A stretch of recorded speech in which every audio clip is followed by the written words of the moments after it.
Амрыг ирээ сонсогчдоо Сэтгэл зүйн хараал подкаст нь болсон бодтой гэмтэргийн талаар наривчлан дэлгэрэнгүй ярих учраас эмзэг мэдрэмтгий жирэмсэн насанд хүрээгүй зүрх судасны өвчтөе хүмүүс сонсохгүй байхыг зөвлөж байна. Манай подкаст нь гэмтэрэг зөрчлөөс урьдчилан сэргийлэх, эрх зүйн мэдлэг олох зорилготой бөгөөд ярьж буй хэрэгүүдийн газар байршил, хувь хүний мэдээллийг тодорхой дурдахгүй болно.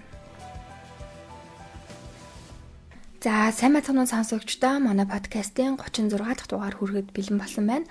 Тэгээ ойрдоо та хэд минь сайн юу байна? Сайн сайхан юу байна? Ялангуяа гадаадд ажиллаж байгаа, амьдарч байгаа бүх хүмүүстээ миний зүгээс тусгайлан мэд хүргээд тэгээ та нар минь үнэхээр мундаг байгаа шүү. Илүү хичээгэр гэж хэлэхгүй. Учир нь та нар маань угаасаа хангалттай хичээж байгаа. Тэгээ сэтгэл зүгээ хайрлаж ирүүл байгаарай гэд өнөөдрийн подкастаа эхлүүлж байна. За өнөөдрийн ярих хэргийг зарим нь ерөнхийдөө хальт мэдээлэлээр олол харсан байх. 5 сарын сүүлээр 6 сарын ихээр цахим орчинд Facebook, хэвлэл мэдээллийн сайтуудаар гэрээ галлаагүй улмаас 9 сартай хүүхэд насаарчээ. Тэгээ ээжд нь 2 жилийн хорих оноосон байна гэсэн мэдээнүүд бол нилээдгүй их гарсан байсан. Тэгээ өнөөдөр энэхүү хэргийн тогтоолтой танилцаж тухайн үед яг юу болсон талаар ярихаар бэлтгэлээ ингээд эхэлцгээе. Шүүгдэгчийн биеийн байцаалт Монгол улсын иргэн 1988 оны 9-р сарын 19-ний өдөр төрсэн 36 настай эмэгтэй бүрэн дунд боловсралтай, тоогооч мэрэгчлээ, эрхэлсэн тодорхой ажилгүй, ам бүл 3 нөхөр хүүхдийн хамт амьдардаг, урд нь эрүүгийн хариуцлага хүлээж байгаагүй.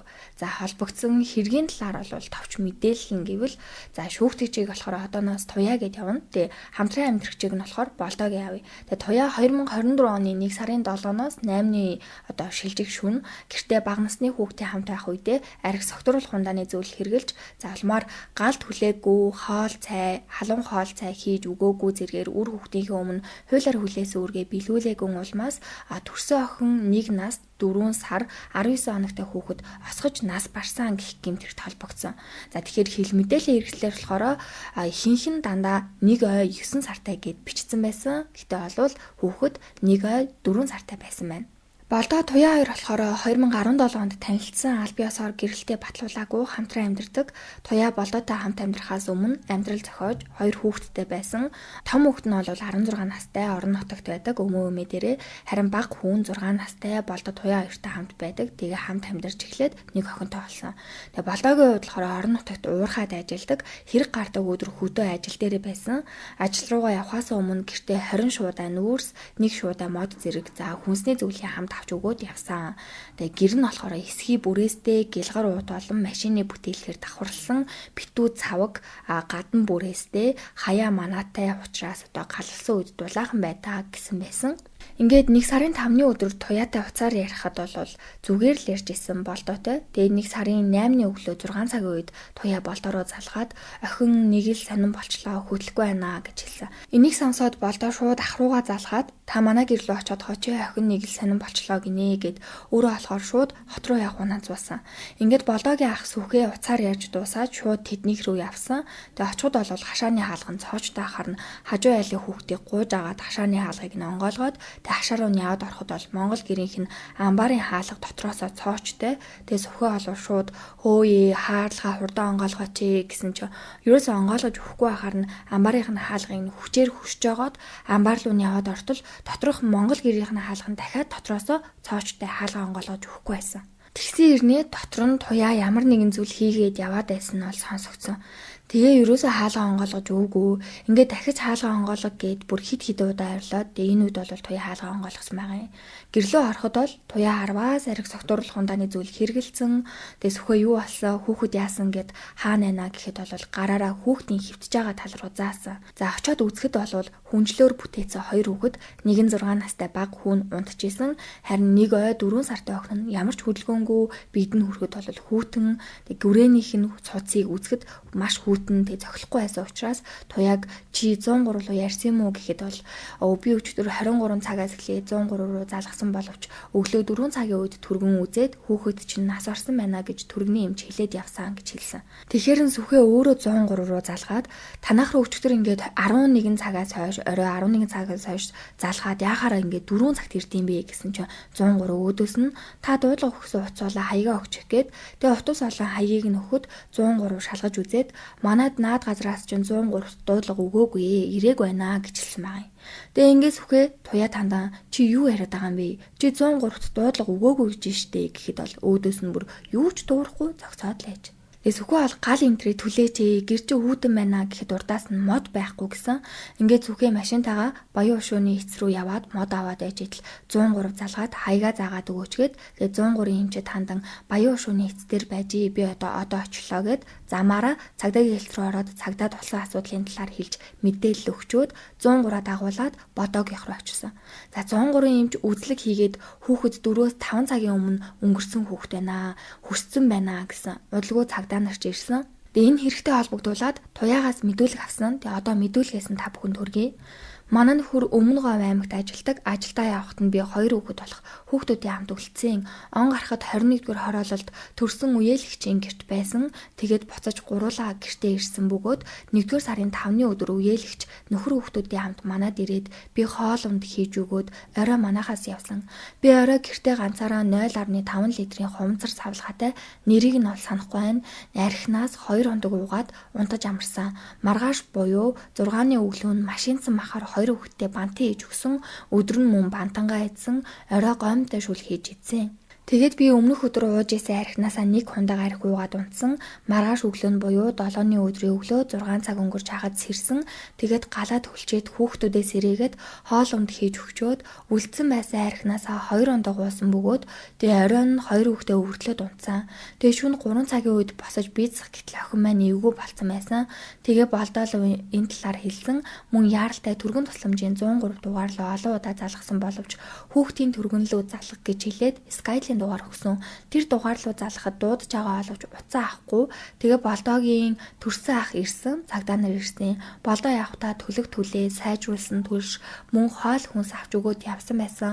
Охиныг нас барахаас өмнө манайх сайжруулсан төлшээ амбартаа ураасан байсан. 1-р сарын 7-ны өглөө босоод галаа төлсөн, өдөр гал төлсөн, хамгийн сүүлд 9 цаг өнгөрөөгөөд галаа төлчээд унтсан. Манайх нүүрс буюу сайжруулсан төлш их хийчихэр халаад байдаг. Би сэтгэл санаагаар унсан үедээ арх уучдаг, байнга уугаад байдгүй гэх мэдүүлгээ өгсөн.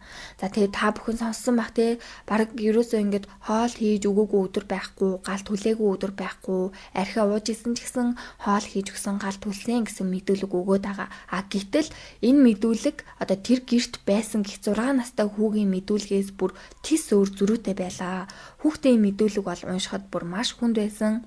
Ингээд хүүгийн мэдүүлгээс та бүхэнд хүргэе. Би аав ээж дүү бид хэд цуг амьдардаг.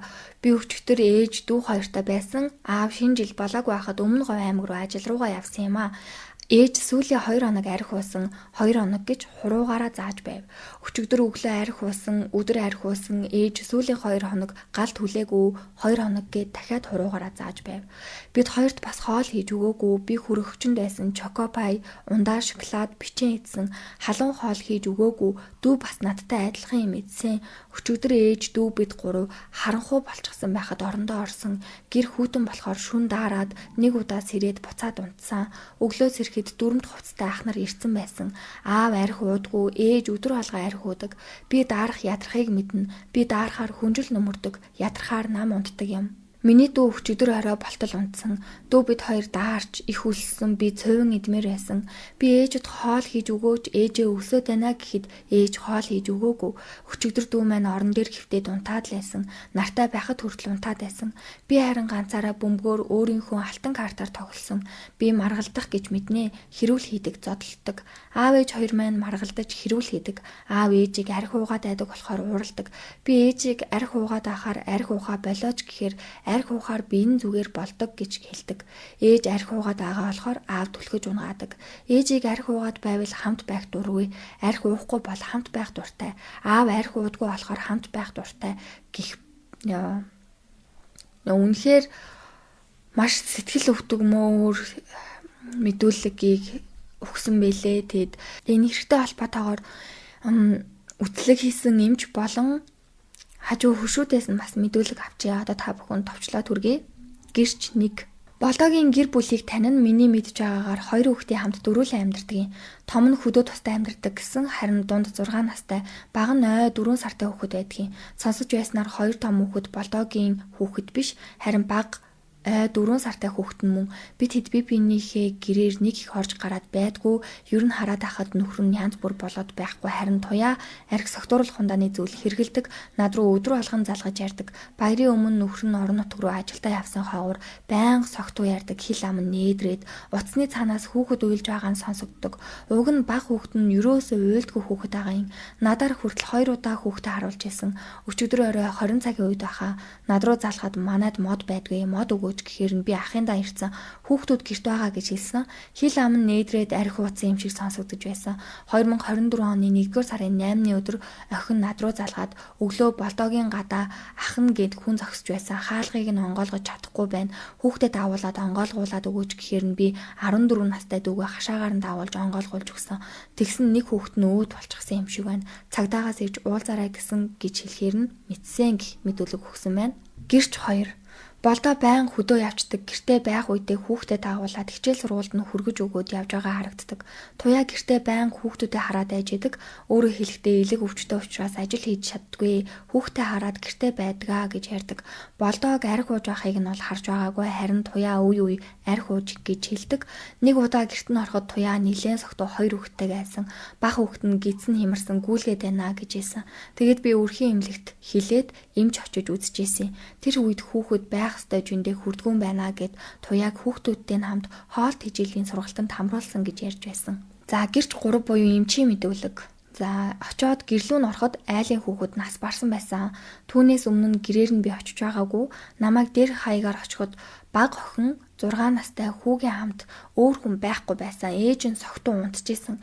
Тэгээ ээжийг нь дуудаж сэрэхэд архи нь гүйцэд гараагүй согтолттой төрсөн их гэртээ гарсныхаа дараа өрхийн эрүүл мэндийн төвд төрөх эмнэлгээс өгсөн тарилгын хуудсыг авчирч өгч байж өрхийн эмнэлгээс үзлэг хийж тухайн тарилгын хуудсанд тэмдэглэгээ хийдэг ба туяа нь гэртээ гарчаад тухайн хуудсыг авчирч өгөөгүй учраас манай эмнэлгийн зүгээс очиж байгаагүй мэнлээ гэсэн байна.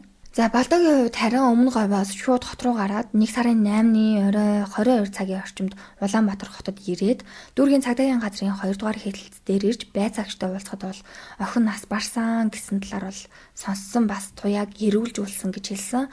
Тэгээ хэрэг гарснаас хойш туяа ерөөсөө ингээд Балдод хамт амьдрахаа болцсон, өөр хүнтэй амьдарч байгаа. Тэгээд бас жирэмсэн давхар биетэй болцсон. Тэгээд тэр нь болохоор Балдогийн хүүхэд бишээ гэж Балдо өөрөө мэдүүлэгтээ дурдсан байлээ. Тэгээд ингээд шүүхийн шинжилгээний ерөнхий газрын цогцост хийсэн шүүх эмнэлгийн шинжилгээгээр талигаачийн цогцост гэмтэл тогтоогдоогүй, талигаачид өвхөлт хүргэх архаг хууч өвчин тогтоогдсонгүй, 3 дугаар бүлгийн цостой осгож нас барсан, эмнэлгийн тусламж үзүүлсэн ч амь насыг нь аврах боломжгүй байжээ гэсэн дүгнэлт гарсан байна. За цогцост үзлэг хийсэн тэмдэглэл гэрэл зургийн үзүүлэлтэд нь болохоор мах мэрэ өөхөн эдийн хөвчлэн сул 1 нас 4 сартай эмэгтэй хүүхдийн цогцос ил харагдах гэмтэл шарахгүй нас бараад 24 цагаас дээш болсон байна гэсэн байна. Шүүх сэтгэц эмгэг судлалын дүгнэлтээр туяа нь хэрэг болох үед сэтгцийн ямар нэгэн өвчтөй байсан гэх баримт мэдээлэлгүй. Тэр үедээ өөрийн үйлдэлийн учир холбогдлыг ойлгох, өөрийгөө удирдан хянах чадвартай байсан байна. Болсон үйл явдлыг зөв тайлбарлах, мэдүүлэх чадвартай. Тэгээд сэтгцийн ямар нэгэн өвчнгүй, сэтгцийн эмнэлгийн хяналтанд байдаг гэх юусоо баримт мэдээлэлгүй, эмнэлгийн чанартай албадлагын арга хэмжээ авах шаардлагагүй, хэрэг хариуцах чадвартай байна гэсэн байна. За хэрэг бол нөгөө өвөл буюу яг 9 эхэлсэн нэлээд үтэн 1 сарын ихээр болсон учраас цаг уур орчны шинжилгээний газраас тодорхойлт авсан билээ.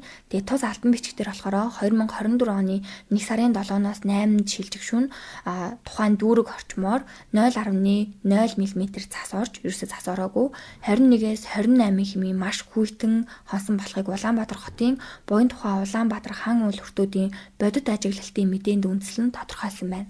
За энийг бол уншаад ингээд шууд баг ингээд нүдэнд төсөөлөгдөхөр заяа. Хэргийн газарт үзлэг хийсэн тэмдэглэл гэрэл зургийн үзүүлэлтэд за хэрэг учрал болсон гэх газар нь хашааны гол хэсэгт байрлах урт талтай амбартай Монгол гэрт үзлэгийг явуулахад гэр дотор хүйтэн амнаас уур гарсан байдалтай гэрийн эд зүйлс эмх замбраагүй байх ба цагийн зүүнний дагуу үзлэгийг явуулахад үүдний баруун хэсэгт угаалтуурын хойд талд цагаан өнгийн сав дотроо хөх ирээн өнгийн өмд сэнгүүр нэртэй пивний лаз, шүншиг нэртэй архины шил 2 ширхэг, доод хэсгээрээ шингэн мэт зөвлөлтэй норсон байдалтай баруун урд хэсэгт гутлын тавиур, угаалгын машин, хойд хэсэгт нь хивсэн дээр пивний сав, пивний лаз, оймос, халбаг, бууз 1 ширхэг, нүүрсний ууд зэрэг байсан.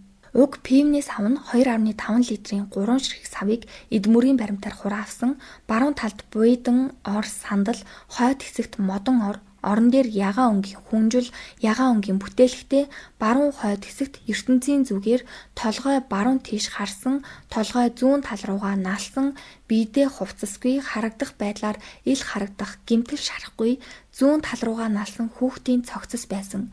Гэрийн гол хэсэгт төмөр зуух, дээд талын таг онгорхой, дотроо шин модтой асаагүй, үнсний савыг нь татаж үзэхэд дүүрэн үнстэй, зуухны зүүн талд аяган дотроо шингэнтэй бууцтай хүлцсэн байдалтай, улбар шар өнгийн шанаг дотроо шингэн хүлцсэн байдалтай, урд талд шуудаатай мод газар унаж тарсан байдалтай, за зүүн урд хэсэгт цэнхэр хөхөнгийн усны сав, хөхөнгийн савн доторх ус нь хүлцсэн мөстэй байдалтай байваа гэж тэмдэглэгдсэн байна. За та бүхэн сайн ингээд хэргийн газрын үйлчлэгээр гэхэд бол зүгээр л хамгийн ихэнд нэг амнаас уур гарсан байдалтай гэхэд бол гэртэй ямар байгаа тэр бүхий л зүйл тэр савнд байгаа ус нь хүртэл ингээд аяганд байгаа бууз нь хүртэл шингэн зүйл нь бүгдээрээ хүлтчихсэн мөс болчихсон байна гэдгийг сонссон байх. Мөн эд хоршлоос нь эхлээд бүр ингээд нэрлэхэд гэр нь ямар аимшигтай эмх замраагүй, арх согтруулах ундааны зүйл ямар их уусан байна вэ гэдг нь хүртэл ингээд тодорхой харагдаж байгаа, сонсогдож байгаа ах. Уг нь бол туяа өөрөө мэдүүлэг өгөхдөө би гэрээ галлаагүй өдөр байхгүй, байн галсан гэж хэлсэн. Гэвч үнсэн дүүрчихсэн мод нь энэ тэрүүгээр бүр тараад 100-нд байсан. Тэгээ мод нь бүр шинээр асаачгүй байгаа юм л да. Тэгээ ингээд бодохоор яагаад тэгж худлаа ярьж байгаа юм бэ? Яагаад тэгж худлаа ярьсан болоо гэж бодсон заяа. Яагаад ч юм ингээд их хүн бидтэй гэж асуумаар бүр нэрэ чи их хүн бидтэй гэж асуумаар санагдтал аим муухай мэдрэмж байсан. Бүхэл дүн хүүхэд нь өнгөрчөөд хахад яагаад өөрийгөө хамгаалаад, яагаад өөрийгөө хаацаалаад, яагаад тэгж муухай худлаа ярьж байгаа юм болоо? Хамт байсан гих 6 настай хүүхэд нь хүртэл бүгдийг хилээд ахад би гэрээ галсан, би хоол хийсэн гэдэг байгаа байхгүй юу? Тэр үнэхээр хэлэх ч үг болтохгүй ингээд дүнгэж ой 4 сартай хүүхэд те жоохон хүүхэд байгаа штэ нэлэх. Зүрх нь ямар их эмтэрч, ямар их таарч, ямар их үлсэж тэрийг өөрөө нөгөө нэг хэлж чадахгүй хэлэх гээд яаж тэмцэж амьсгал хураасан болоо гэж бодхоос бүр аимшигтай. Тэгсэн чинь зүгээр хажууд нээж нь ихнэ гээд хүн зүгээр л архины амралтаа олчихсан арх угаал байж байгаа те. Үнэхээр бүр аимшигтай, арай дэндүү бүр арчаагүйгийн туйл гэж хэлэхүүгч багтахаар. За тэгээд Монгол улсын үндсэн хуулийн 17 дугаар зүйлийн 1-р хэсгийн 1-р залтад Монгол улсын иргэн үр хүүхдээ өсгөн хүмүүжүүлэх нь иргэн бүрийн журам дүүрэг мөн. За гэр бүлийн тухай хуулийн 26-гийн 2-р зүйлийн 26-гийн 2-ын 1-т хүүхдээ эрүүл сарвал чирэг өсгөн байжуулах, сэтгэхүйн хувьд төлөвшүүлэх, хүүхдээ асран хамгаалах, тэжээнд итгэх, эцэг эх нь хүүхдийн эрүүл мэнд, сэтгэхүй, ёс суртахууны хүмүүжилт хохирол учруулах, хүүхэдтэй хэрцгий хандах, эцэг эх байх эрхээ зүй бусаар ашиглахыг хориглоно гэж заасан. За хүүхдийн эрхийг хамгаалах тухай хуулийн 5-р зүйлийн 5-20 дахь хэсэгт хүүхэд эрүүл өсөж байж аюулгүй орчинд амьдрах, альва хүчирхийллээс ангид байх хэрэгтэй. 5-ын 3-т нь хүүхэд эцэг эхтэйгээ хамт амьдрах, тэдний анхаарал халамжинд байх хэрэгтэй. За мөн 11-ийн 3 дахь заалтад эцэг эх нь хүүхдийн хөгжил эрүүл мэндэд сөрөг нөлөө үзүүлж болцсошгүй эрсдэлт нөхцлөөс урьдчилан сэргийлэх хамгаалах 11-ийн 10 дахь заалтад хүүхдийг наад захын хэрэгцээт зүйлээр хангах үүрэгтэй гэж тус заасан байдаг. Харин туяа эдгээрийг бүгдийг зөрчсөн гэж хэлж болно. За туяагийн хувьд өөрийнхөө хамтран амьдрагч болдын бэлдэж үлдээсэн түлээн нүүрс хүнсний зүйл зэргийг бүгдийг нь ашиглаад өр хүүхдүүдэд тааруулахаас сэргийлж гэр орноо дулаан байлгах, халуун хоолунд хийж өгөх, за дулаан хувцлах зэргээр анхаарал халамж тавьж өр хүүхдүүдэд өсгөн хүмүүжүүлэх, аятаа таатай нөхцөлд амьдруулах үүрэг бүхий этгээ татал тэрээр тухайн цаг хугацаанд арх согтууруулах ундааны зүйлийг хэрэглэж, за хүүхдүүдэд ерөөсөө огт анхаарал тавиагүй буюу тодруулах юм бол хүүхдүүдэд хоол хийж өгөөгүй 2 хоног гал түлээгүй явдал нь гэрт буй шингэн бигдүүд хөлдөж зайрмагц нэмэгдсэн байдлаар илрэн гарах ба ийм хүйтэн зэврүүн орчинд өөрийгөө дулаалж хувцлах, хооллох дадалд суралцаж амжаагүй бага насны буюу 1 нас 4 сартай хүүхдийн хувьд осгож нас барахад шууд нөлөөлсөн байхаар байна гэж утсан. За эрүүгийн хариуцлага хүлээх талаар болохоор шүүх хуралдаан дээр улсын ялагчийн зүгээс эрүүгийн хуулийн тусгай анги 16-гийн 11-р зүйлийн 3 дахь хэсэг зааснаар шүүгдэгчид 4 жилийн хугацаагаар хорих ял оногдуулж нээлттэй хорих байгууллагад эзлүүлэх тухай дүгнэлтийг гаргасан. Шүүгдэгчийн харин өмгөөлөгч нь шүүгдэгчийн хувийн байдлыг харгалзан гэдг нь туяа жирэмсэн байгаа. За тэгээд 2 жилийн ял оногдуулж өгнө гэсэн дүгнэлтийг тус гаргасан байна. За эрүүгийн хуулийн тусгай ангийн 16-гийн 11-ийн 3 дахь хэсэг заасан гэмтрийг үйлдсэн хүнд 2 жилээс 8 жил хүртэл хугацаагаар хорих ялаар шийтгэнэ гэж заасан байдаг. За ингээд шүүгдэгч туяад эрүүгийн хариуцлага хүлээлгэхдээ түүний гэмтрийг үйлдсэн нөхцөл байдал, гэмтрийн улмаас хүүхдийн амь нас хохирсон, хор уршгийн шин чанар, за түүнийг арилгах боломжгүй нөхцөл байдал, за мөн шүүгдэгчийн хувийн байдал буюу биеийн эрүүл мэндийн байдал жирэмсэн зэргийг нь тус харгалзан үзээд эрүүгийн хуулийн тусгай ангийн 16-гийн 11-ийн 3 дахь хэсэг зааснаар 2 жилийн хугацаагаар хорих ял шийтгэж уг ялыг нь нээлттэй хорих байгууллагад ийлүүлэхээр шийдвэрлсэн байна.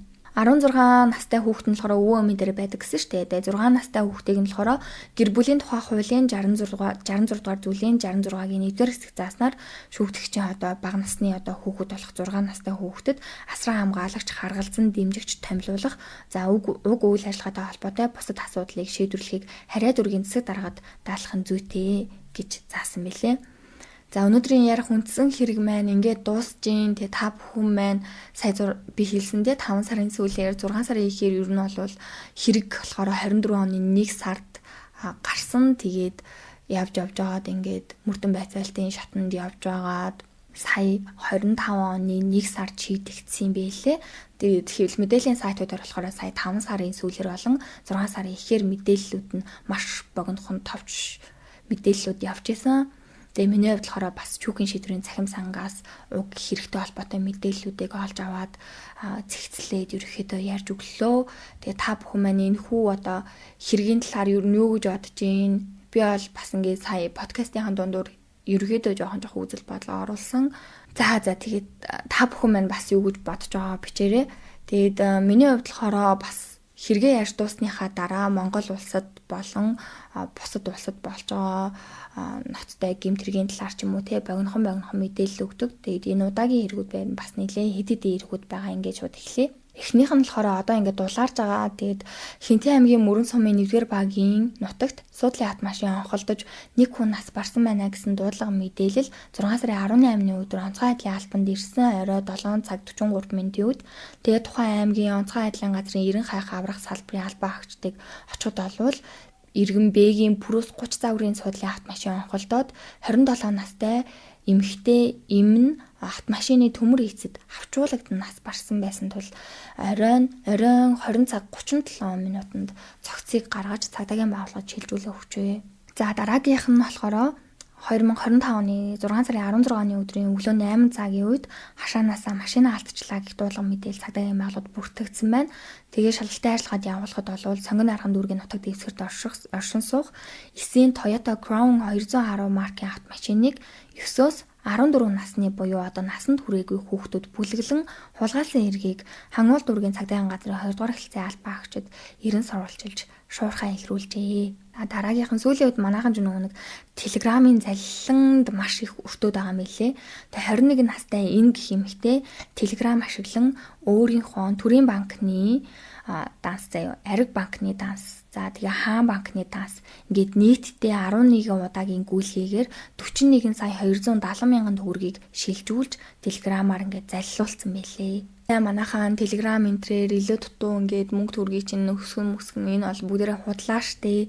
Тэгээд өөрсдийнхөө зовж олсон мөнгөө зүгээр тийм хурдан зүгээр хүн өсгөөд өгнө гэж байхгүй штэ. Тэгээд тийм болохоор болгоомжтой агаарэ. За дараагийнх нь болохоор 2025 оны 6 сарын 23-ны өдөр Хангуул дүүргийн 9-р хороо Сонсголонгийн гүүрний орчимд хүүхэд голд живчлээ гэсэн дуудлага өдөр 15 цагийн үед ирсэн. Тэгээд дуудлагын дагуу бол Аврах ангийн бүрэлдэхүүнийг очиход бага насны 2 хүүхэд усанд живснийг нэгийг нь иргэд татаж уснаас гаргасан юм байна. Нэг нь болохоор голд урссан гэсэн мэдээлэлтэй байсан. Тэгээ 90 хайх ажиллагааны үед бол осолцсон газраас 20-25 метрийн зайд 2 метрийн гүнд хүүхэд амиа алдсан байсныг гаргаж холбогдох байгууллагад хүлээлт өгчээ. За сүүлийнх нь болохоор Баянзүрт дүүргийн уулын ингэр шүхрээр буулгах үйлчлэгээ үзүүлдэг Монгол нисгэгч бүгд найрамдах Солонгос улсын жуулчныг шүхрээр авч явж байгаад унаж хоёулаа амнасаа алдсан хэрэг гарсан байна. Тодруулах юм бол шүхрээр буух үйлчлэгээ үзүүлдэг Mongolian Paragliding нисгэгч залуу юм нь бүгд найрамдах Солонгос улсаас манай улсад аялаж буй жуулчнингийн хамт уулын орой дээрээс шүхрээр нислэг үйлдэх үедээ уулынхаа баруун хэсгийн жалганд унаж хоёулаа амнасаа алдсан маш харамсалтай хэрэг гарсан байна. За тэгээд өнөөдрийн хэрэгүүд ерөөхдөө ингээд дууслаа, үнцэн хэрэгж дууслаа. Та бүхэндээ урьдчилан сэргийлэх байдлаар хүрэх мэдээллүүд гэсэн ингээд дууслаа. Та бүхэн маань бас үнцэн хэргийн талаар өөрсдийнхөө бодлоо, саналаа бичээрэй. Дууссан сонсон та бүхэндээ баярлалаа. Сэтгэл зүгээ эрүүл байлгацгаая.